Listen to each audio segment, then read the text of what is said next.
Hello my loves, and welcome back to my YouTube channel. If you are new here, hello again. My name is Ash and I'm doing a degree apprenticeship based in London. I make videos all about this on my YouTube channel, so if that sounds like something you would want to see more of, then make sure you click like and subscribe down below.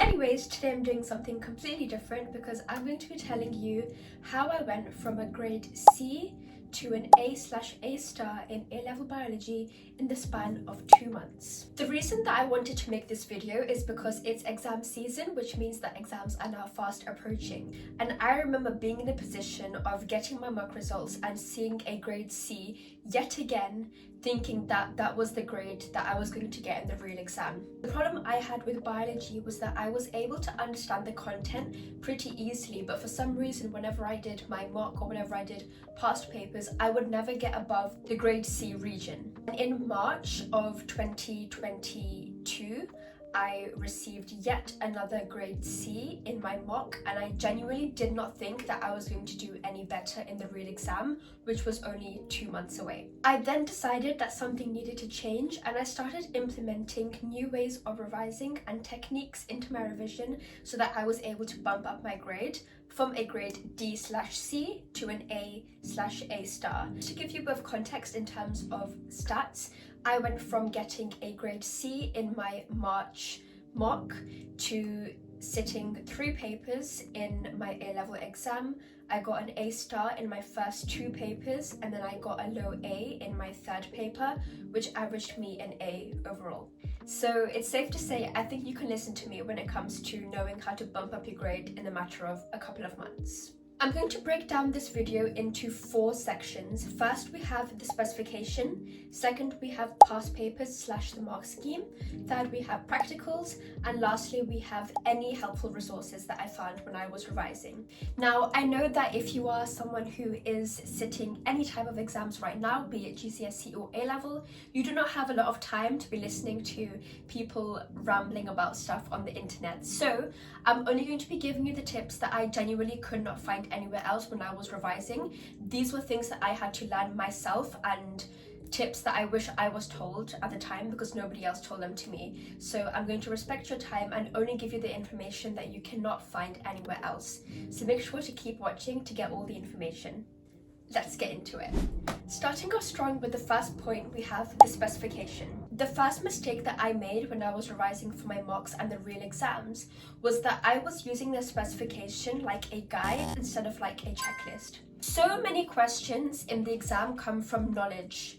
There's just knowledge, an easy 1 or 2 marker, and if you haven't learned the specification off by heart and you miss something, for example when you're revising, you don't know the answer to it in the exam, that's an easy 2 marks that could have been the reason why you got an A instead of a B or a C instead of a D. You need to learn the specification inside and out, and you need to make sure that you've learned every single detail on the entire specification. This includes the little points that they have on the side of the specification in like some random table. If you make sure that you know everything, you cannot be tripped up by any of the knowledge questions, and these are the easy marks in the exam. If you think about the specification like a checklist and you go through it and you mark exactly what you know and what you don't know, you'll realize that the exam board is actually giving you a blueprint for what they can ask you in the exam. They will never ask you about anything that is not on the specification.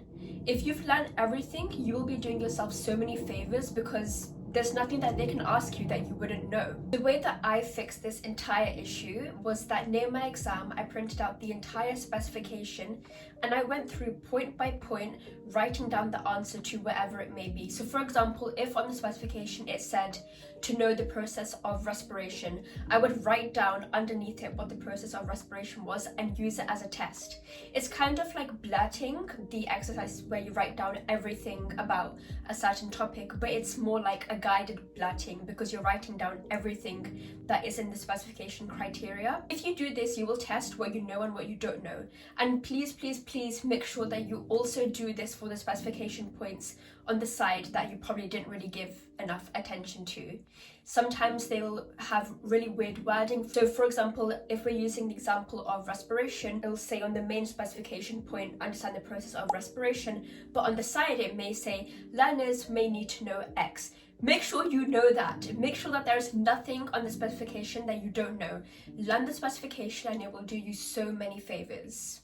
Coming on to number 2, we have the past papers and mark scheme. I can't tell you the amount of times that there was a situation where I would get a question in an exam. I would know the answer in my brain. I would be able to give you an answer, but for some reason, whenever I would mark the question, it would never match what was on the mark scheme.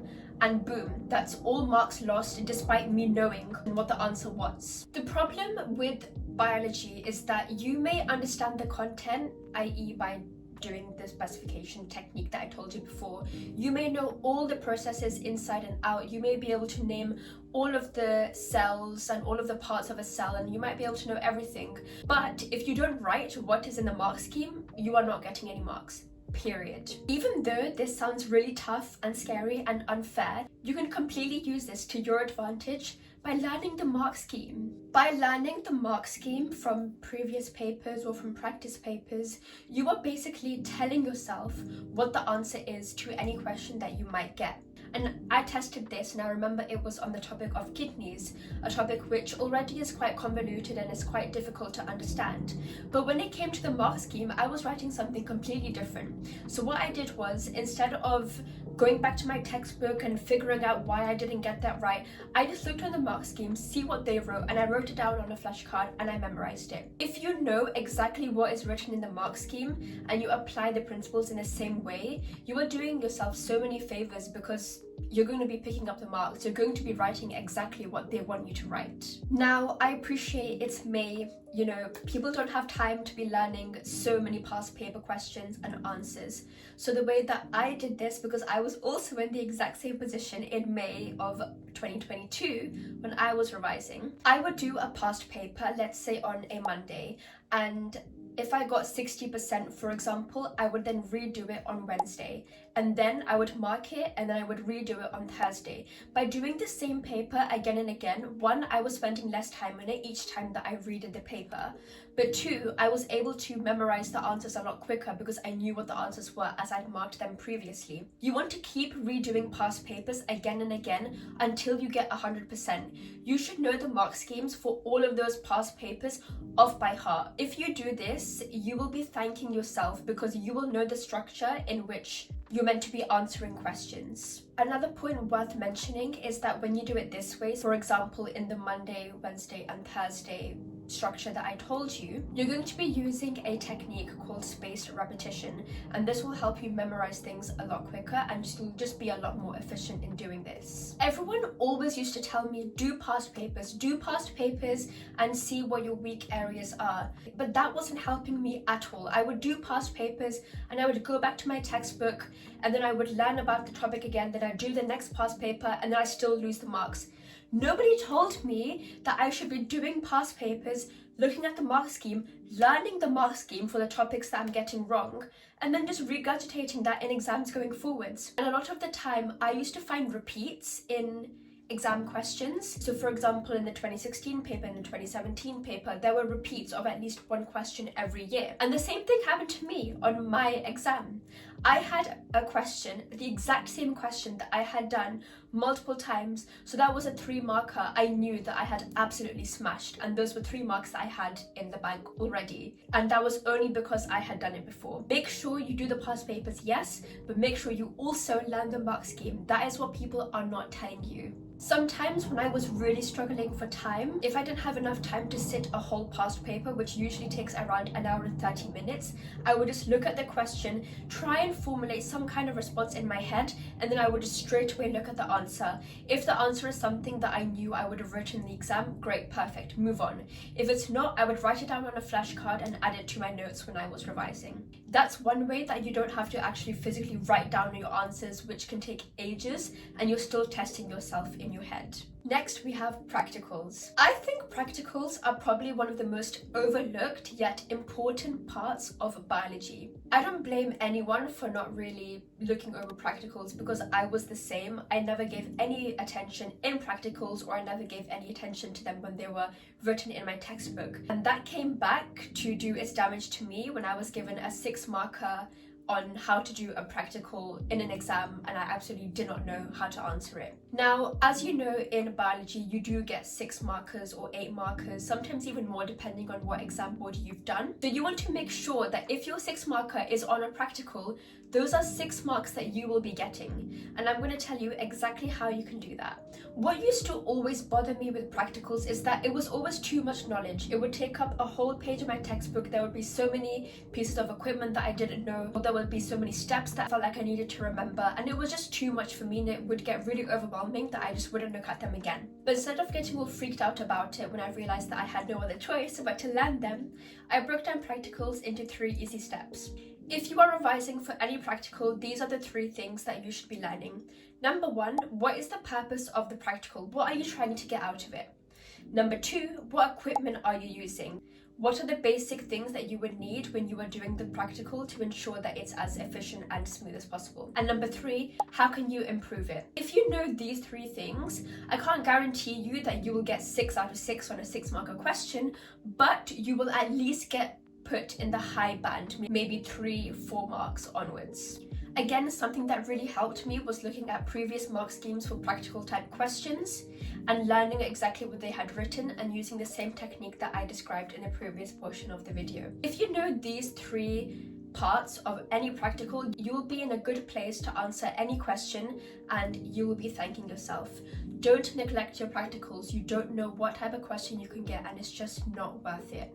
If you can't find the practical that you're looking for in a past paper, then I would suggest looking at it in the CGP textbook, which brings us nicely onto the next part of the video, which is all about helpful resources. I'm going to give you options of both free and paid for resources because I understand that everyone's financial situations are different. However, I'm only going to give you a couple because I realized that everyone was giving me so many different book names, so many websites, so many YouTube channels, and I only ended up using 3 or 4. These were the resources that helped me go from a C/D to an A/A star, and these are the only ones that I think you need to be using. The first is a CGP textbook. Now, this is something that you pay for. Unfortunately, it is not free, but this was my holy grail when I was revising. It gives you all the information, just enough that you need to match everything on the specification and get those knowledge marks, but it gives you everything in such an easy to read manner that it kind of becomes fun to read the textbook. These CGP textbooks are also amazing for practicals because it breaks down everything in that 3-step method that I told you. It gives you the equipment, it gives you the purpose of the practical, and it also tells you ways in which you can improve practicals as well. Absolutely amazing. I would 1000% recommend getting the CGP textbook. We got textbooks from school which were extremely big, and I was recommended so many big heavy textbooks. There was no way I was going to be reading that. Absolutely no way. The CGP guide is all that you need, and I'll put a picture of it on the screen somewhere so you can see what it looks like. The second resource is also paid for, and it's Save My Exams. Save My Exams is a website which has past paper questions. What they've helpfully done is group all the past paper questions for a specific topic in one page. So say, for example, I wanted to test myself on the liver, there would be a section called the liver. I'd click on that and I would get all the past paper questions for the liver, and they'd all be in one page. This is so convenient because it means that if I know I'm really struggling with any topic, I can just go and look at all the past paper questions for that particular topic. It's an absolutely amazing website, and I would 1000% recommend getting it, especially if you think that you need extra help with a specific topic and you're struggling for time in terms of finding a question on that particular topic.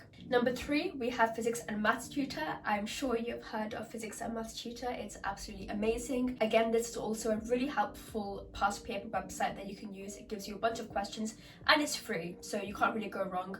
Go on the website, do the questions, keep doing them until you're getting 100%. Physics and Maths Tutor also is really good for practicals. It broke down the equipment and the steps and everything. The only thing was that I think it went in a bit more detail than I think is necessary, but there were some practicals in which I wasn't really able to understand it from the textbook, so I used physics and maths tutor. So it's nice to just kind of alternate between the two as per your preference. And for helpful YouTube channels, I would say use BioRate. She's absolutely amazing. I was doing OCR, so I was able to just watch all of her videos because she taught OCR.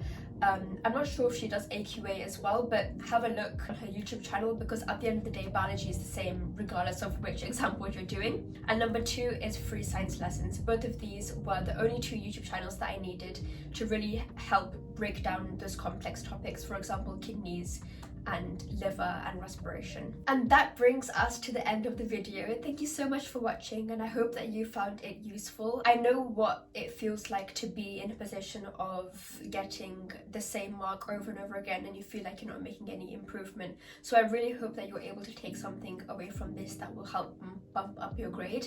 And if you have any questions, make sure to let me know in the comments down below, and make sure to like and subscribe if you would like to see more of me. Thank you. Bye.